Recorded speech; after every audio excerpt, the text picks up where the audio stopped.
Thanks for joining us today. So the format of today's Learn in Lockdown session will be slightly different to our normal webinars. To coincide with Mental Health Awareness Week, we have collaborated with hospitality's leading HRM software company, Harri, for a panel discussion, looking at the importance of well-being and community in this time of flux. So looking after staff has been one of the biggest challenges for operators during COVID, and it will no doubt alter the way we manage our people as we come out of lockdown and restart our sector. Some of you may know at Code, we conduct an annual survey looking at happiness in hospitality, with our past reports covering important topics like workplace happiness, diversity, mental health, and well-being. And I'm sure our next report will greatly focus on the effects of COVID and on the future of hospitality jobs and the implications of these changes to our community of people. So today's session is super important to us at Code. And we're really excited to welcome Tom Howes, Head of Talent Development Technologies at Harri, who will be leading the discussion with our three panelists, Chantal Wilson, People Director at Honest Burgers, Steve Rockey, People Director at Homegrown Hotels in Limewood, and Lynette Charles, CEO of Mind in Haringey. So through them, we'll be learning about how they're adapting their people strategy, how they are crafting their businesses to recover and restart, and they'll be discussing what the future of hospitality jobs may look like and the importance of mentally preparing our community for these changes and a lot more. So before I hand over to Tom, just a bit of housekeeping as usual. Your mics and cameras should have been disabled for the session. Please, can I kindly ask that we keep them that way just to kind of streamline the session. Would like the videos to stay on the panelists and Tom. At the end of the discussion, there will be a Q&A segment as well. So please feel free to submit your questions to the panel using the chat function. Like all our webinars, this session will be recorded and shared with all of you guys with useful links and resources via email, and it will also be made available on our website afterwards. So over to you, Tom. I'll mute myself as well. That's great. Thanks, Roxy. I also love that it says Adam on your Zoom rather than Roxy on your Zoom. I know, it throws people off all the time. I've had that for so many meetings. So before we kick off, could I just say thanks again so much to the panel and just generally, panel, how are we feeling this morning? How's everyone doing today? Feeling really good, Tom. The sun's shining. I don't think there's much to complain about at the moment. Excellent. I put a dinosaur sticker on my bedroom door so my 2-year-old doesn't walk in.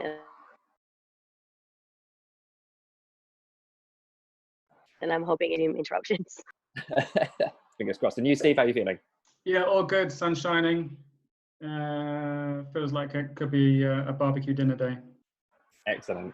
I know I had a wonderful kind of hour-and-a-half long walk yesterday, and I'm going to go do the same today. I've had a really lovely walk near me, so I'm excited for that as much as I am for the discussion we're about to have. So I think Roxy introduced us really well just in terms of what we're trying to get out of today's webinar.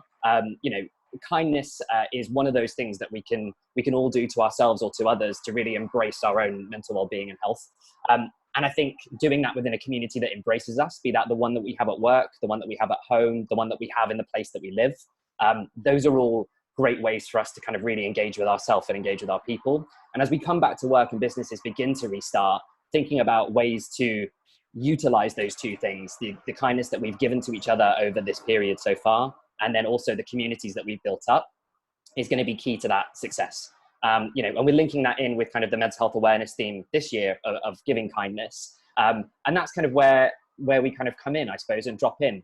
And I'd like to kind of start with you, Lynette. And I just wondered, just from your perspective, particularly in Haringey, running an organization that focuses on mental well-being almost exclusively, what have you noticed in terms of people's well-being during the crisis? What have they reached out most for? And have you seen any themes, you know, for what people are coming to you for?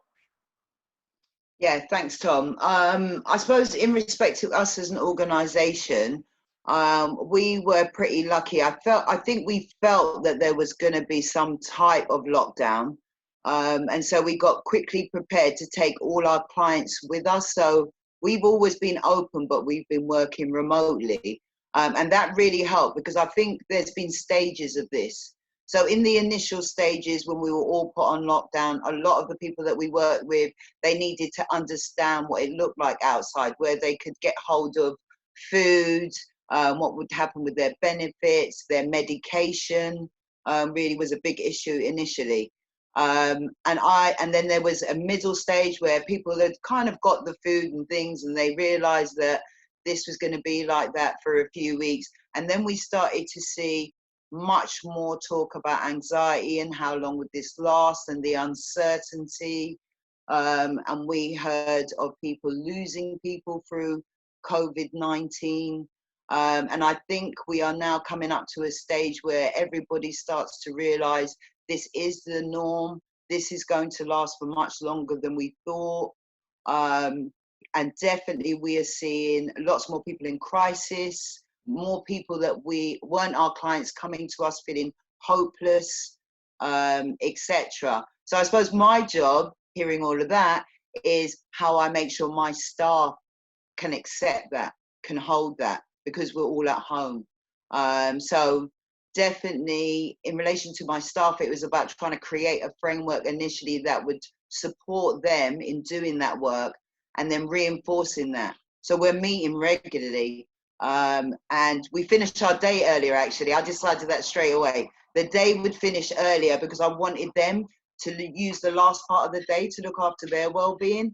And it really worked. So I think we done well in the thinking beforehand. Easy for me to say because we do mental health. And now we know that we have to be agile because it's changing. So we're changing with our clients because obviously we're in the exact same situation. And our mental health being affected. So just realizing that we're all in this together, maybe. And I love that kind of just realization and acceptance, maybe those two words that really stuck out to me. I don't know about you, Steve and Chantal, whether you were feeling that. Those are kind of two big things that you're saying worked really well for you and your team, and maybe even the people you serve in your community, as kind of that bastion of mental well-being. And in terms of that community, kind of the guys coming together, rallying together, did you see that where you are? Oh, wow. Yeah. Mutual aid groups. Yeah, absolutely. We saw the community rallying together. And I think initially in our borough, the community kind of took the lead because if you can imagine, even the council had to find their way, etc. I think the really good thing, we've all come together. We all work more closely. We have regular meetings with the council so that nobody's falling through any kind of hole in the system. So I would say that all of us, agencies and the community, got that kind of community spirit where we said, right, we're going to work differently, get people what they need, etc. So I wouldn't just say it was just the community. I think everybody kind of rolled up their sleeves and got involved, whether that was delivering food, getting people fuel, money, etc. So yeah, absolutely. I think we've done really well dealing with this. I think it's about how we now utilize that feeling and go forward, because we will have to get back to work at some point and offer the services and support. I think that's interesting you're saying about like utilizing that positivity. Kind of what methods and techniques do you talk to your guys about how to take the good moments and then use them when it's not so good?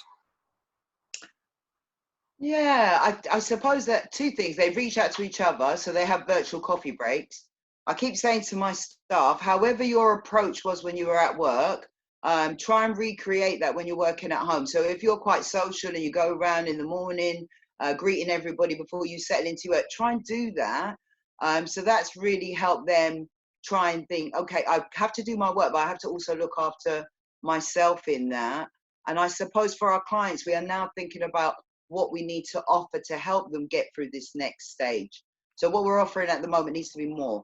And that helps us make the decision about face-to-face and the reality and the worth, and is it for us or them, etc. I think that's definitely all as leaders. I'm seeing like Steve and Chantal nodding. That thing of like, is it worth it? Is it for us or them? Is the question I'm sure we've all asked ourselves, like on many occasions. Like, am I doing this because I think it feels good, or am I doing it because actually it's going to benefit the people that I'm working for and I serve? And that's really fascinating. I think like that maintaining of patterns where possible, has definitely been personally for me a massive savior. So doing that thing of getting up regularly, you know, doing a workout 3 or 4 times. I used to go to the gym 3 or 4 times a week, so I try and work out 3 or 4 times a week. Like those kind of patterns where possible have definitely been the most useful thing I've found for sure. I love that. Sorry, Lynette, one thing you said that really stuck out, I was like giggling inside, because if you could see what's on my desktop behind this Zoom call, it's very similar. But I think we've started to look at it from a people team as a real opportunity to change our ways of working that we've wanted to change forever, right? So, but when you're in it and like the business keeps on ticking, and especially our industry where you've got remote locations, the world happens there, not where you are. And you know, so we've all agreed that we were going to take on agile working schemes. We've just relaunched our whole set of going on to Google Suites. So I'm right there with you that the stuff I wanted to change, I kind of woke up Monday saying like, now's the day. If you're going to change it, now is the time. So I love that you cut your day short. That's exactly what I want to do. Good. Excellent. Look, thank you, Lynette. I think that what you're saying there, Chantal, leads us really nicely onto some questions I wanted to ask you and kind of find a bit more about what you're doing at Honest, because you're talking about changing things up, and you know, you've always had a bit of an agile community anyway at Honest. I'll be I mean, we've known each other and I've known your business for quite a while, but how have you really brought that community together during the crisis, both kind of before and now? Because I know that's been integral to your business. Yeah, I mean, I think we've been on this kind of community trajectory for probably about 12 months now, where we knew that in order to want to work for Honest, you're generally a social person because of the way our business is. Like, we don't have uniforms, it's quite informal, as our founders would say. We don't have service steps, and that attracts a certain type of person, and that type of person generally thrives on the community. And what we found even before COVID-19 is people were wanting a better digital community regardless, to share, aspiring DJs wanted to put their music out to our people, graphic designers wanted to say, hey, I'm available if you need, a really posh baby shower, poster. So this was kind of bubbling up. So we made a conscious decision, like I said, 12 months ago, to move to Workplace by Facebook. And we went full digital at that point. So the point I would say is, I don't think you can have an engagement tool that's people-focused or your back office system. Everything for us went through Workplace. And that's why we went into COVID-19 with 100% engagement, which I know I'm very fortunate to have. And we've actually been able to maintain about 93% through our retention program. So I started with a great base. And then what COVID-19 did was just, really expose the nature of customized and bespoke for you needs. So like a manager on site could just address that, right? Everyone needs different things for their well-being. But all of a sudden, all of our people were in the same place, as in nowhere, at home. And I'm trying to dissect with my team, how do we do this? So we came up with a program called the Home Front, and it had a little bit of everything. So we have, an 80s hit class by our founder 3 times a week, who dresses up in wigs to try to motivate people to get fit.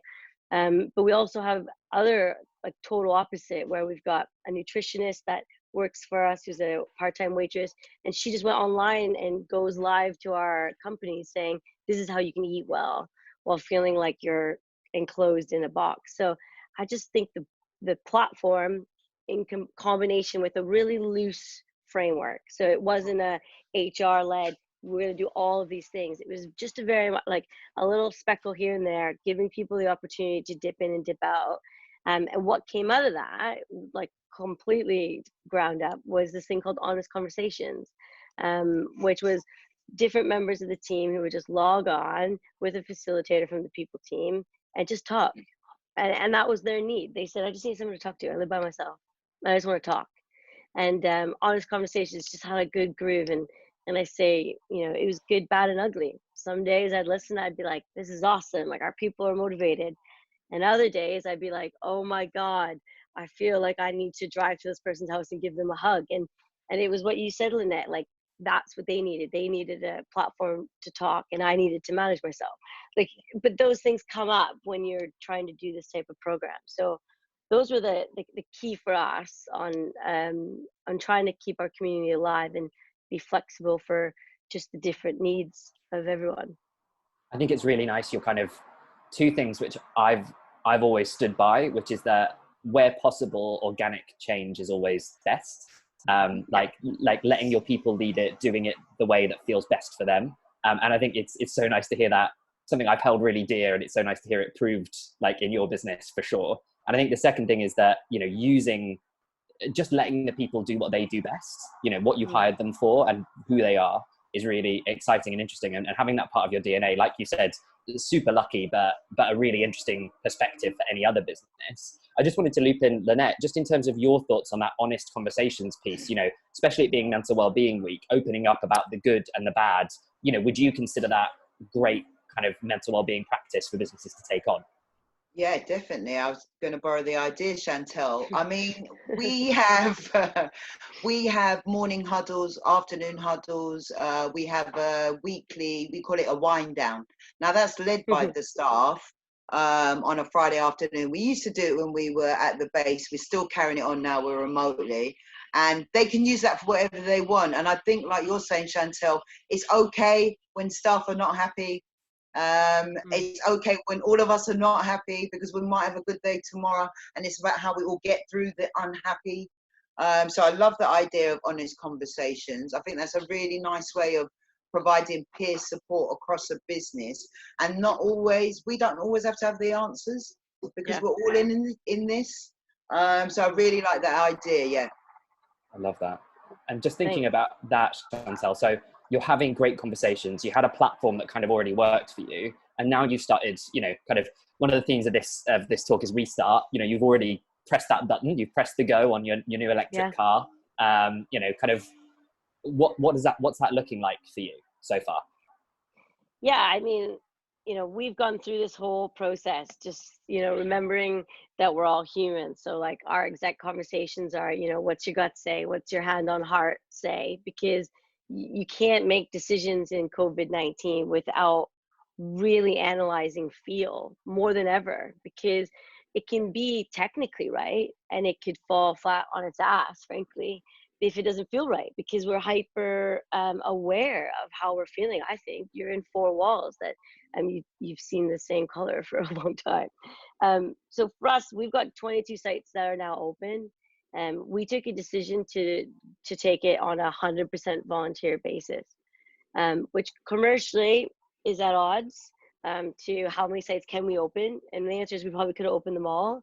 You know, demand is there.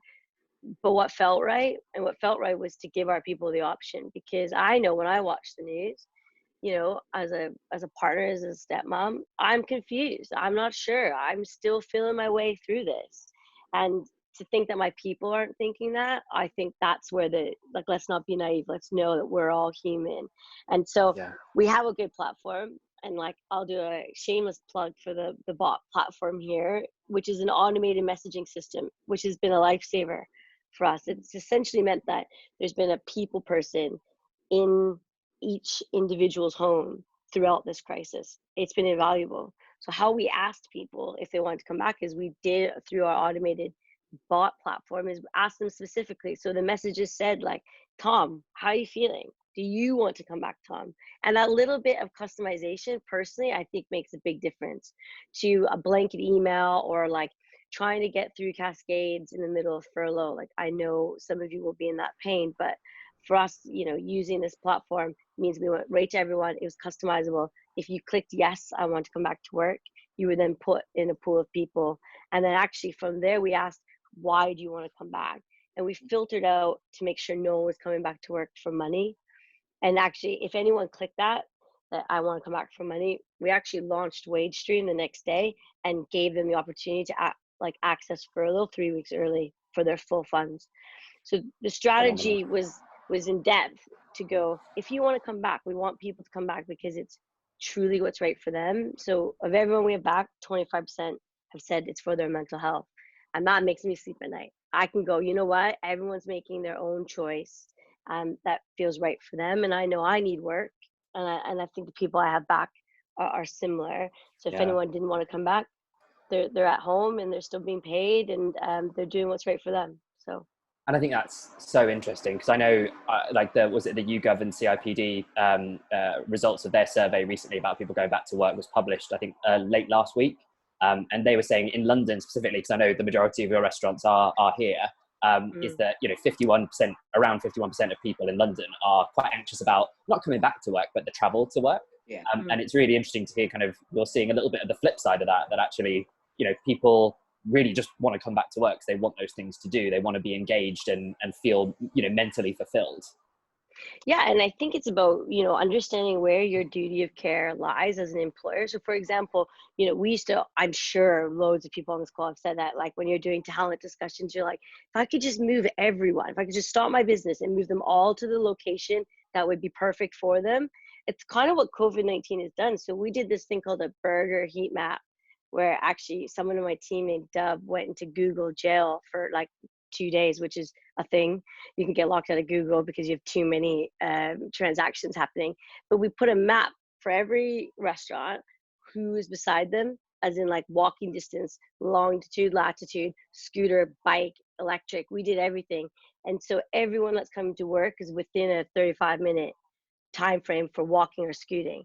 And I just think it's that little bit of, taking the information you have and going, what's in our control? So it's not in our control not to open restaurants. We need to get back to some sort of norm. But how we do it, that shit's on us. And like I said, I can feel proud that we've done all those little details to try our best to calm any type of fear or well-being concern that might come up. And it's not perfect, but it's something I'm proud we put the hard work into. And I think you definitely deserve the big hug I'm going to give you when I see you in hopefully in a month or so. That's just amazing, and that really gracious, just allowing people to make the decision themselves is kind of really powerful and effective, I think, for me. And Lynette, earlier you mentioned that idea of hopelessness, people feeling very, very hopeless, and I think. I mean, your opinion, because probably you're closer to a mental health professional than any of us here, but giving people that sense of purpose maybe feels like one of the ways to overcome that feeling of hopelessness. Yeah, definitely. I think, Chantal, your approach has been, it's incredible. I like the way that you've done the distance to your sites. Brilliant. Those kind of things will really help your staff feel that you're taking them on that journey back to the workplace. I think none of us have missed the headlines about the problems between schools and the government.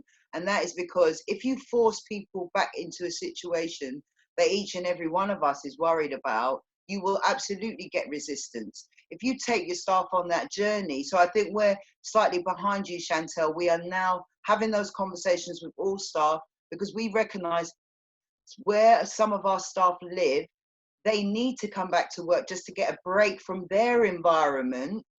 Because some people are in small spaces. And so for them and for me, maybe them coming to work 1 or 2 days a week will mean that they are well enough to work.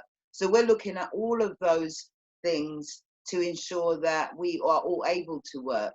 And I think it's really important you do that. And we haven't done it fast. I reassured the staff we will not be doing anything until at least July. So let's get this right before we rush back to what we think is the norm. So I really like your approach, Chantal, and I think what that does and what we're always trying to achieve is show staff that we value them. They are our assets. So the more we can take them on that journey, the better we will be and the better they will feel around their mental health. Fantastic. And I think kind of that, Chantal, you're talking about people coming locally to work. That probably leads us quite nicely into Steve, your guys at the hotels, speaking about locally, that's your nom de plume, I believe. Yeah, I suppose we don't have the issues of tubes. In fact, you sometimes please don't have the issues of buses. The hotels are remote, so it's a lot of cars, a lot of cycles, a lot of walking. So yeah, you kind of have the same issues that everybody faces, but just in a completely different environment. So your workforce is by the hotels anyway. So it's actually surprisingly difficult, a bit like Chantal was saying, it's surprisingly difficult to move people around, even though that might be a great thing, just because people are super local to where it is they are, which is great. But yeah, you end up having a slightly different set of challenges as a result of that. So talk me through those challenges about, like, you know, sustaining that community, that slightly more local community through your crisis, you know, kind of outside of city centres where, you know, Chantal, Lynette and I live, you know, kind of how has that been for you and your people? It's been a real mix. It's a bit like probably most businesses on this webinar. You're a business that's tries to be as collaborative as possible, right? You try to seek as much feedback as possible, but all of a sudden someone makes a decision on the TV and you spend the next month telling people exactly what's going on in the world and how their lives are now going to be and what they're going to get paid and when they're going to get paid. And all of that is just really weird, because it's just not normally how you try to operate a business. So it's a real mix of having some central setup, but really, because that's how it is we operate anyway, also having a real local feel. So each of the hotels operates incredibly independently, and you can't and shouldn't ever kind of take that away. They are a team within a team, and sometimes teams within teams within teams. So you need to allow everyone to do what it is. To Lynette's point, really, you need to allow people to do what it is they would ordinarily do. They're not going to speak to me, but they'll go and speak to the head of department because that's what they would ordinarily do. So, you know, I'm sure there's a whole load of WhatsApping and, you know, this load of Zoom calls and loads of local stuff going on. And in each of the hotels, we've got, you know, people who are staying, jealous as we all are of that. You've got people staying within the hotels for, in some places, kind of 3-week shifts. In one hotel, we've had people that have been there since it shut on the 23rd of March. They've kind of moved in lock, stock. In fact, there's a funny story that one of them went home, turned around and went, it's too small here, and went back to the hotel. So yeah, people are kind of ensconced where it is they are. But that in itself creates quite a kind of a local community, and all of the teams know those people are there. So, you know, you can, if you wish to, you could socially distance visit. You can certainly WhatsApp a call because you know those guys are around. You know, we've been doing a lot of work through, you know, through our the L&D team to get mental health first aiders really prevalent over the last 12 months, and a load of work has gone into that. You know, we've got about 50 distributed around the business, and so, you know, we've been highlighting those people, and again, locally, everybody knows who those people are. So, you know, I think once we're all back, it'd be interesting to pick up with them on who's not who, but what are the issues that they've kind of have kind of been seeing.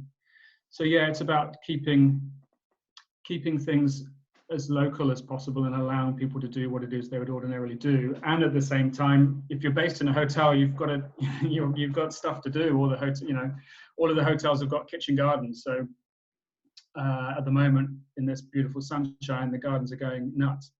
So, you know, the teams that are there are gardening, cutting grass. We've got head kitchen gardeners in all of the hotels so that they can still tend to the you know, everything that's coming through in the kitchen garden. And rather than any of that going to waste, that's all being distributed locally. So again, you keep that local feel, whether that's people in one of the hotels. There was so much stuff, we sent up, you know, over to a zoo, the local zoo, because the animals weren't getting enough because nobody was visiting the zoo and they were running out of money. So, you know, you kind of support locally, you support as much as you can.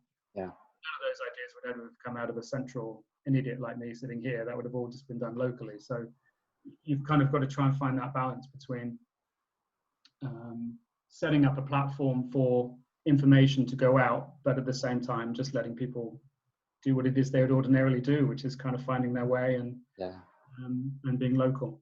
I think it's definitely one of the themes of both of what you're talking about, which is that power of let it happen where it happens kind of thing, of where the goodness, don't try and control it, where the goodness happens, let it do that. Absolutely. And it's like, like one of my favorite L&D stories, somebody will have to tell me on this call if they know where it came from, but it's the L&D consultancy who went into like the super top secret part of the RAF.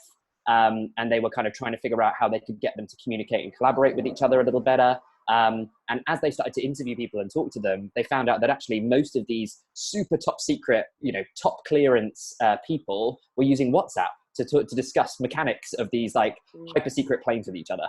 And actually their suggestion to the RAF was, don't change it. let it. WhatsApp has one of the best encryption networks. They're happy, they're comfortable communicating there. Just maybe get one of your guys ingratiated into that team and added in on that conversation, just to kind of add a few bits, keep track. And it sounds like both of you have embraced that real power of doing it where it happens. Yeah, it's been really important. On a weekly basis, we've kind of got our, things that we send out. So we've been, people development is, everyone's got time broadly at the moment. So development's important. So we're putting out new modules each week, whether that's on leadership, or the wine one is surprisingly very popular. So you kind of try to keep the development thing going on. We all love a delivery at the moment. I had one this morning. It's amazing. It's like a little Christmas present, even though I obviously knew what it was, but it's great to open the package. So we advertise what's going on in our perk box program, and just kind of keep things. There's always something going on. And I think that's important. And if people want to dip in and dip out, then they absolutely can do. And people are definitely dipping in. Our engagement stats are the highest they've ever been, frankly. I know Chantal's, was in a great position, but our online system I'd have killed at some stage to get the engagement stats that we're kind of getting at the moment, for all of the right reasons. It's where it is, the information is, it's where some business interest is. We also try and put stuff on there, anybody who's got kids at the moment working from home and doing that sort of stuff, it's an absolute nightmare. So there's kind of parenting plans on there, or how you can structure your day, or all the stuff that nobody ever would think they would ever have to do. You try and put some of that on there as well, again, so people can dip in and dip out as they want. Absolutely. I'm really keen to ask you, like you said, you've got people doing things, staying at the hotels, doing things that maybe they never did before. Two-part question really. A, how have they embraced that way of working, all those new things to do? And then B, as you start to reopen, what is it, July the 1st, or I think that's the date we're all kind of gunning for, or, kind of that around that time, fingers crossed. Fingers crossed. What might that journey look like for those people who have been doing something else and now having to come back to what they did before, or what they did before might not exist? It's a great question, really interesting. I mean, I think overall the impression you get from the videos and the updates and people's Instagram posts, they are generally enjoying the difference. It's obviously in this weather, it's incredible to be outside, and if people are cultivating a garden, you're planting something and watching it grow, and there's probably something quite cathartic in that. So I think broadly people are enjoying their time. Those are people in hotels. I mean, the rest of us are either working from home or off on furlough. So I think people are enjoying the difference. And what does that look like when people come back? I mean, it's the £1 million question. I think if people are enjoying doing slightly different things at the moment, that's a great thing, because, as and when we open up, whatever that looks like, it's going to be important for everybody to not just do, not that people broadly did that anyway, the team are quite, very multifunctional, but it's almost multifunctional to a different stage, or, you're a receptionist, but you can also now cut the grass kind of thing. It's a bit of a leap. But I think that kind of total flexibility is now even more important than it ever used to be. I can remember having conversations with, head chefs in kitchens around, we've got to get to a point where you've got a total kitchen. You can't necessarily just have people who are bespokely very good at certain things. You need people to be kind of pretty good at everything so that you can chop and change. And that's gone from an idea now to something that I think has to happen across all businesses. And the important part about now building back up to opening and making people feel as safe as possible with whatever measures we either have to put in place or we want to put in place, and building up that internal team confidence in people so that when they rock up to work, they're not worried, or they are worried, but it can be managed. And that then breeds confidence through guests when they finally walk back through the doors. If your team aren't in great shape, then you're not going to get the great Instagram posts of guests saying, "Come on down to X, Y, and Z. It's a great place to be." And that's what everybody in hospitality is needing now is that guest tick that says you're a good place to go. I feel safe there, and as a result, I can now have a great time. And so that build-up is now important. And I think that's really interesting, that idea of like having the receptionist who is also part-time kitchen gardener or part-time, kind of horticulturalist, like looking after the pigs, and kind of that cross-skilling there, and kind of how you go about that. Chantal, I know you're considering some of that in your business right now as you open.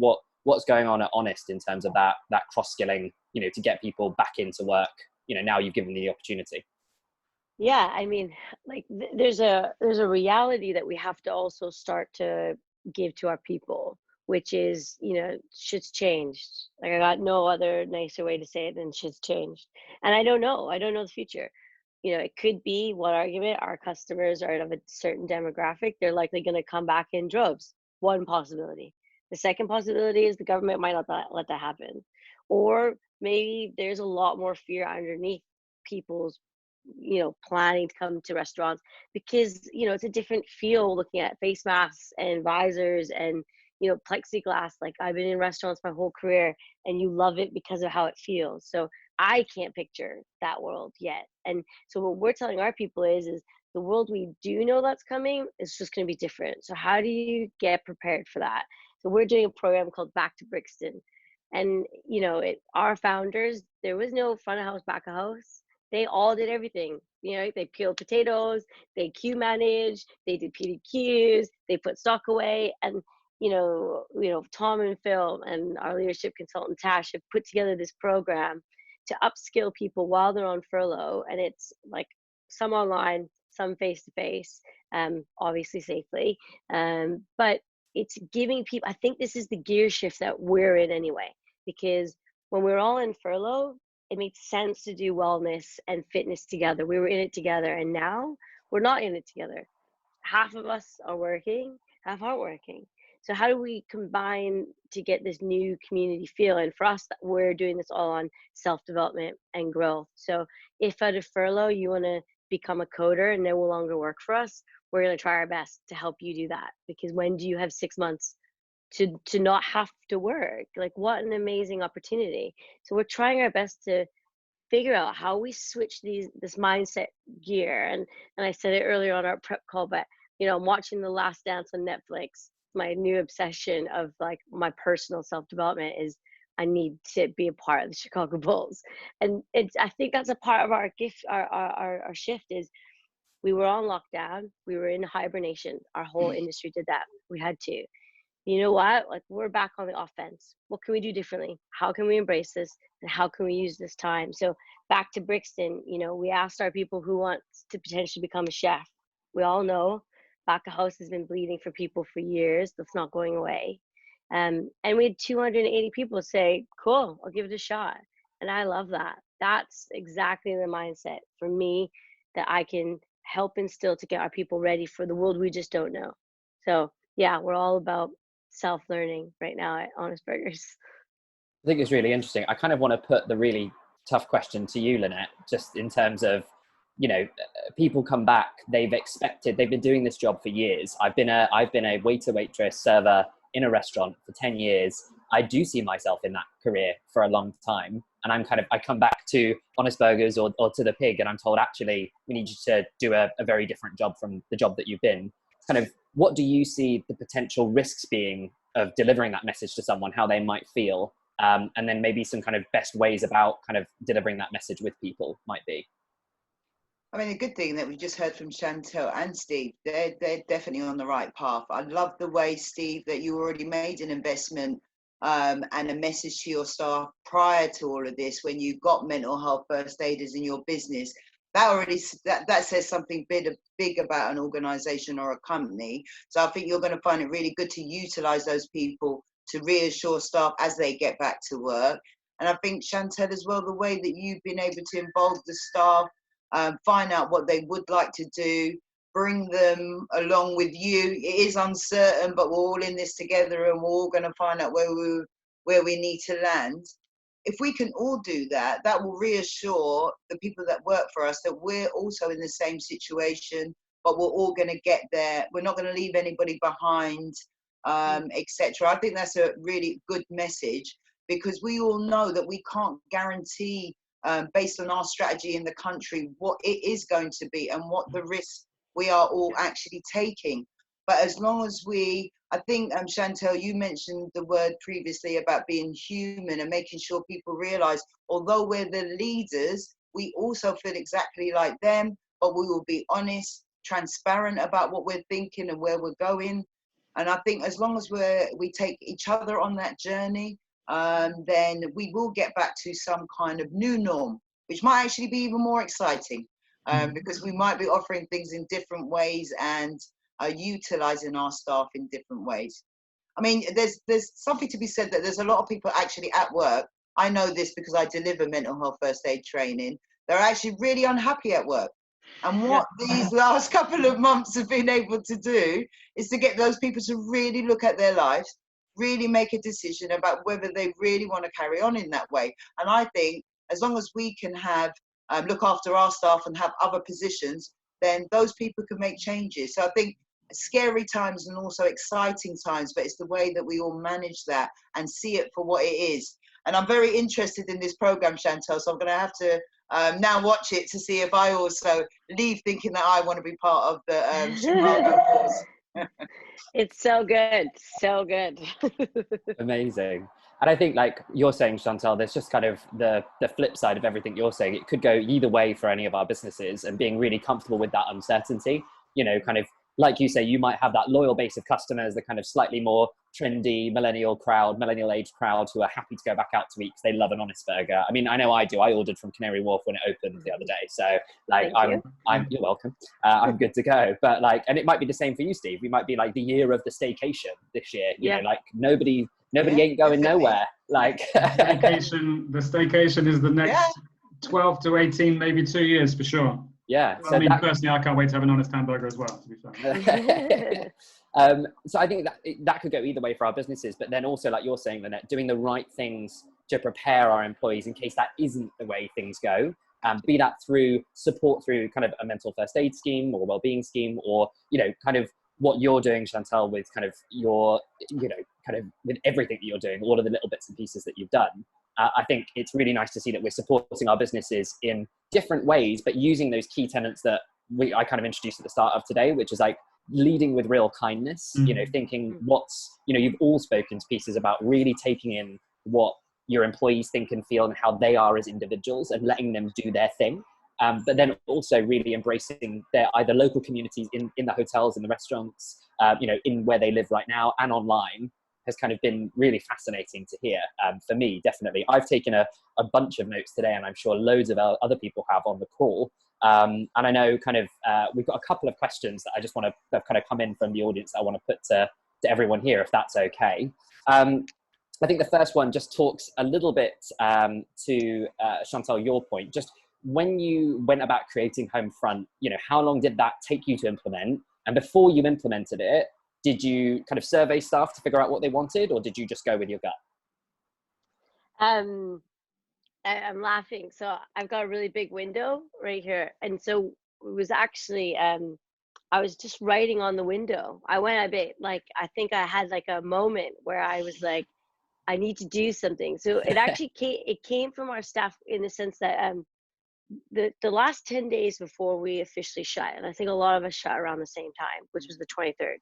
Yeah. Those were like an insane 10 days because operationally, people weren't walking into your restaurants.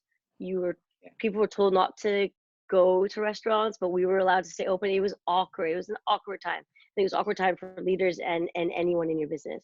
So our team started this thing called the Honest Army. Like they just started it. Chefs started wearing their hats, like little berets. Like it was totally random. And I'm waking up and I'm looking on our app like, oh my God, this is now our new engagement program. Like there's nothing I could create better than what our people are doing. So realistically, how it really happened is they motivated me because they were just doing crazy stuff, actually writing on bags, like inspirational lyrics in every receipt. Like it was awesome. So I went on the window and I just started writing, and I started calling my team and saying like, we can do this. Like we can create something for tomorrow. So we actually put that program out in 24 hours. And I've got great skills in my team. I've got people who can take stuff and make it look great. I've got people who can allow that to, like the experience of that to really work online, because you can have a great idea and it doesn't translate into how do I sign up and all that stuff. So I think my whole team just went all hands on deck in 24 hours. So yeah, we designed it inspired by our people and left it super open. So it was probably only developed about 25%. And then, as the weeks went on, things just started popping up, like Honest Cookbook and gardening center. There's a salon group now that does like a how to dye your hair at home tutorials, like just random stuff. So yeah, it was a fun ride creating that program. That's awesome. And it's really nice to hear, again, I just come back to that point of like that organic piece. Like organic change is always going to be the most successful for you, and just kind of keeping your ear to the ground and letting people speak themselves is super powerful. And it's really nice to see that program come to life in that way. Thanks, Chantal. I think one of the other questions we've had, which maybe is a little bit more for you, Steve and Lynette, if you're not going to use digital tools kind of besides kind of bot messaging and things like that, how else can we be customized and bespoke to individual employee needs or individual employee requirements if we didn't have that kind of technology to hand like they did at Honest Burgers? How would you guys tackle that in your various businesses? Proper old school. Yeah. Face-to-face conversation. I think socially distant face-to-face conversation. Yeah, I mean, we've always been a very face-to-face talking business. So if you sometimes to our detriment, you end up putting off a conversation until you can speak to someone rather than drop them an email or even do the phone, because everything seems to land better when you do face-to-face. So I think that's going to be the most important next part is to, I think Chantal's, the voluntary thing, I think is an eyebrow raise for me. It's like, of course, why couldn't or shouldn't it be like that? People, it's about, but you're only going to know that once it is you have that conversation with people about how they are and what's going on at home. And things are and undoubtedly will totally change. We were having the conversation last week that we furloughed 762 people. 762 people are not going to come back to work, and we're only going to know that when we have the conversation with them about what's going on, what's happened, what's changed, what's the delay, what are their needs now, and then kind of tailor as much as possible from there, along with obviously meeting the needs of the business, which once we kind of know what those new structures are, because getting back up and running is priority number one, else everyone's out of a job. So it's important to try and marry off the two, but we need to open up and need to kind of start cracking on with stuff, because I think we're all probably looking forward to getting back to work. Yeah, I was going to say, definitely from our perspective at Harri, like last year, around 4 million applications just on our platform alone for jobs, considering we service almost exclusively the hospitality sector, 4 million job applications. And like you said, if all of these people are being furloughed, they're taking the opportunity to learn how to code, Chantal, or do something else. Like Lynette said, kind of embracing what feels good to them and letting them run with that.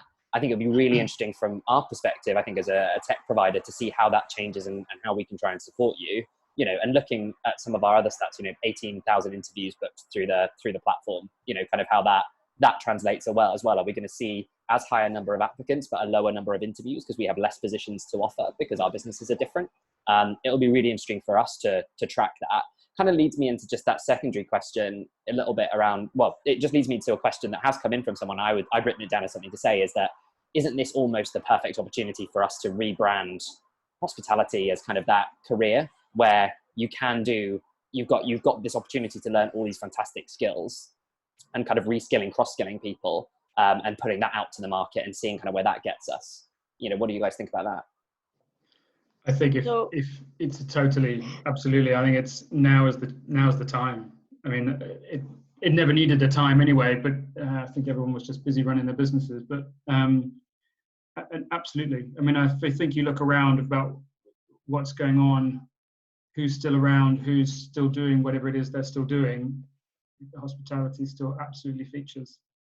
And I think with all of the lobbying that's been going on and all of the kind of government direction, I think that's, through UK hospitality and all of that sort of great work that's happening, I think now is absolutely the time. And there's so many great examples. I mean, there are some terrible examples, but there are so many great examples of how our businesses have gone way beyond what a normal corporate business would do to support their people. That if we don't talk about that a little bit more, then I think we're missing the massive opportunity for sure. And I was just going to add in the slight grenade to the room on, there's a lot of stuff about our industry I'm not proud of and haven't been for a long time. And, you just have to say the word trunk to split this industry in 100 million pieces about how all of us are doing it, the good, the bad, and some ugly. And for me, what we're doing at Honest is, as a senior leadership team, taking the opportunity to go back to, why do we do this? So the thought of kicking off a purpose and culture program in the middle of lockdown felt insane at first, and now I'm so happy we did it, because when do you have the time to have quality conversations like we're having right now? Like, we've all looked forward as a senior team to getting homework on culture, to go like, why are we doing this? And like, what are the pinch points that we all have probably just had? Like, hospitality has this rug that we just like shove crap under that we don't like. And I think now is the time to just open it up. Actually, what's stuff we don't like? And our approach is to try to be as bold and transparent with our people and our customers as possible as we're on the journey. There's stuff that we don't like that we want to change, and we're not going to be able to change it overnight. But I think after COVID, we should expect ourselves to say the stuff that's not good. That's my expectation of my business, and it's what I would hope all of you are saying as, people, professionals of, now's the time. Like, I'm not going back into hospitality as a career. Crap. I'm going to be like, hospitality is a good job. Why? Because it's just a good job. Full stop. It's just a good job. You're paid right. You're treated right. This is the environment. So anything that tarnishes that, I think we need to get rid of it. So I hope to work with loads of great businesses. I think, Steve, you've got a good one, to be like, let's start talking louder than the ones that are still doing the stuff that's not okay. So yeah. Grenade. I think that's one of the things that has made me really proud to work for Harri, is also just like how we've just changed ourselves as well. We haven't just continued to provide tech. We said, hey, you need to find a new job to look after you, because furlough isn't covering you enough. Here's a way to do that. You want to come back to work safely, definitely have the health check. You want to be trained up. Here's our brand spanking new LMS ready in September. It's kind of those things that we should have stopped. Other tech businesses said, nope, we're not doing any more development. We're stopping now. And to both of your points, we took that opportunity, and that it makes you really happy as a human to work for a business like that, right? That's done that. I suppose Sure. last question, a little bit more for you, Lynette, is, as people come out of this furlough situation, what do you think will be the mental well-being and mental health issues that we may see arise in that transition from furlough to either going back to work or maybe not having a job? And how might we be able to combat that or work with it as businesses? Wow. Yeah. It's going to be an anxious time for everybody. And I don't just think that is going back to work, because I think there's lots of businesses that are trying to think creatively, and well done to Chantal and Steve for doing that. Whether people are furloughed and have a job to come back to, I think it's more about the coming back to work and how we provide all of our services or support, because we need to make sure that the people that are using those services and support are also safe. So I think we could all do with a little bit more of reassurance around the strategy that we're using. But if we talk about mental health issues, it would just be anything that creates more stress for us in that working practice. So if our journey to work is very stressful because it puts us at risk, we're already stressed before we get to work. You know, it's the normal things about mental health where if we put ourselves in a situation that worries us, it's going to stress us out more attending work. So can I just say as well, Tom, that in all of this, we really need to start looking after some of the leaders of the organisations, because even Steve telling me that he has to talk to people in that way and let them know they may not have a job, who's looking after Steve?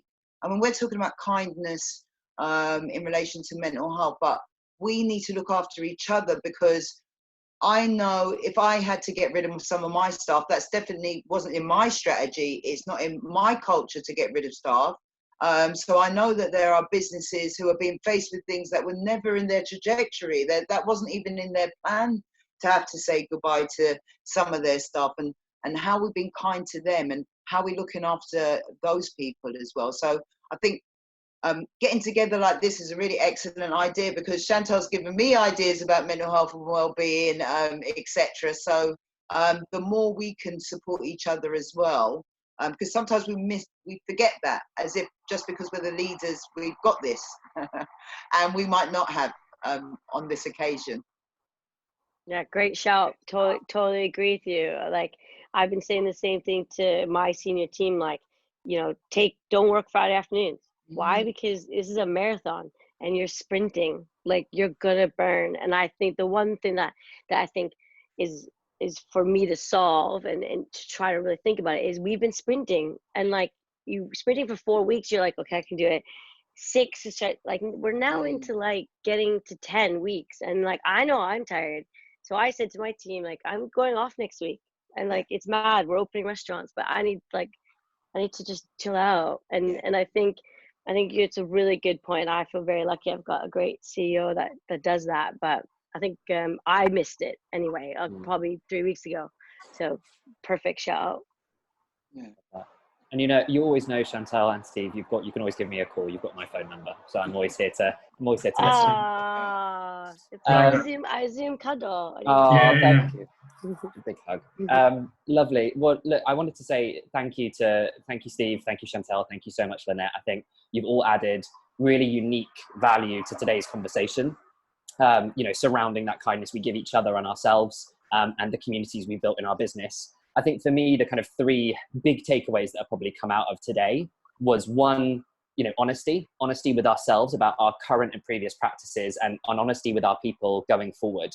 That's definitely something that's really spoken to me. Inclusion, ensuring that we're not just putting out a survey. We are actually, to your point, Steve, we're having the conversations that we need to have. Be that if we do have a bot platform to help us generate those and initiate those conversations, or doing it where it happens via WhatsApp, via a video call, or just picking up the phone, or a socially distanced picnic if we're allowed to have one these days, which I think we are. Kind of one of those options. And then I think last one is just embracing that work where it happens, embracing all of this work where it happens. And if you have to create a place for that, finding the right solution for you, whether that's something like Harri, whether that's something like Workplace, whether that's something like another solution that you have in your business, finding that place to make this work happen and continue to happen through that restart is going to push you to success, whilst embracing, that and continuing to embrace the community the way you have done throughout the kind of the first part of this pandemic. So again, thank you so much, Steve. Thank you so much, Chantal. Thank you so much, Lynette. I know we will make this recording available. We'll do some notes and probably some links from the speakers today to things that you might find helpful on here. And I think that's us. Thanks, Great. Tom. Thanks. Thank you so much. That was summarized really, really nicely, Tom. Just a bye from me. Thank you, Chantal, Lynette, and Steve and Tom for joining us today. It's been a really, really interesting discussion. And I think, if anything, like COVID has highlighted how the industry and companies need to redefine themselves, and I think this is a great opportunity. So thank you so much. So guys, we will circulate this video to everyone who attended, and also, like I said, it'll be made available on our website, so you can watch it later as well. All right. Thanks, guys. Bye. Thanks very much. Bye. Talk to you Bye. soon, everyone. Bye bye. Cheers.